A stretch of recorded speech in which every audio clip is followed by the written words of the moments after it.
So for data management summative number 2, we chose to do CPI versus full-time hourly wage. Are our wages keeping up with inflation? Why it matters. Ever feel like your paycheck doesn't stretch as far as it used to? That's most likely due to inflation.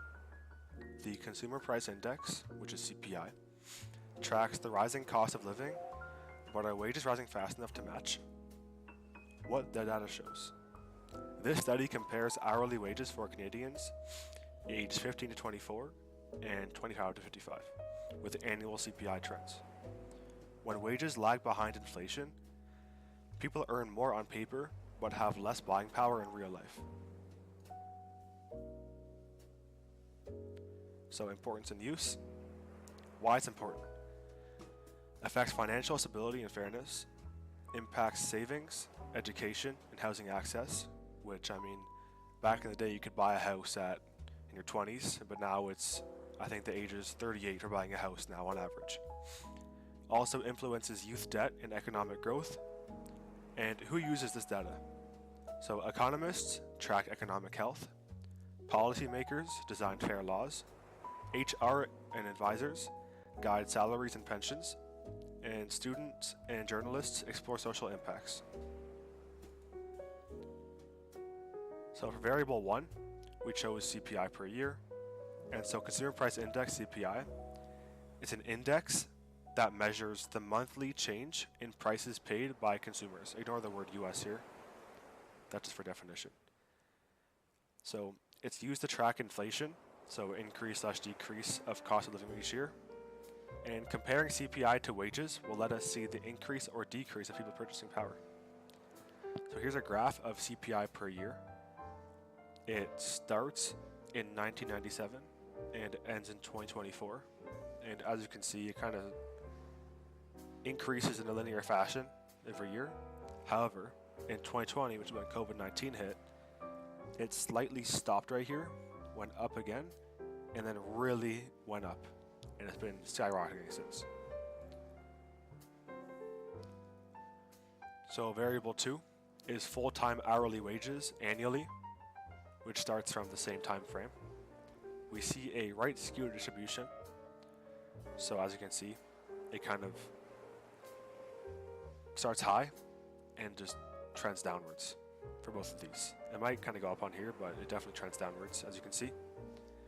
So while wages are increasing, so is the rate of change. This results in the wage increases themselves increasing on top of the regular wage increases. So here's our box and whisker plot for full-time hourly wages. Are there any outliers in the data? This box and whisker plot shows no outliers.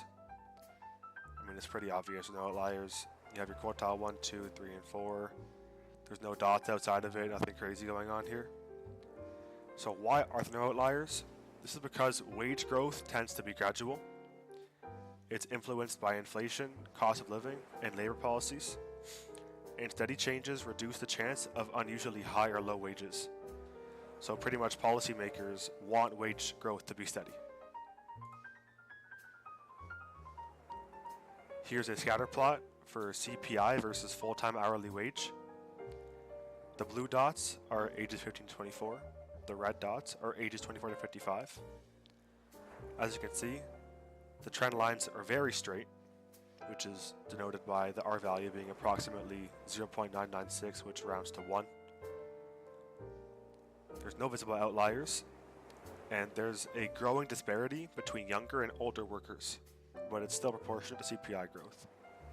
So, as you can see, the gap here from younger to older workers, if this is 10 and this is maybe 16 and maybe $6, $7 range here, but now this is about $38 here, and this is below 20, so it's a $20 range difference. So what are our findings? We found that CPI as well as full-time hourly wages tend to increase every year. The correlation coefficient for each is approximately 1. The rate of change has been increasing in recent years, and ages 24 to 55 earn significantly more compared to 15 to 24. CPI's effect on wage is proportional to both age ranges. And the largest jump in wages in CPI is in 2018 to 2019, which would be maybe right here. It just jumps. And there's also a massive CPI jump from 2021 to 2022, but a regular wage increase. So a little explanation for this. As CPI increases, wages must increase, otherwise purchasing power will decrease. 2018 and 2019 were record years for CPI increase due to a strong economy, but COVID-19 in 2020 massively increased CPI due to market disruptions. We know that older individuals earn more than younger individuals because of experience in the workforce.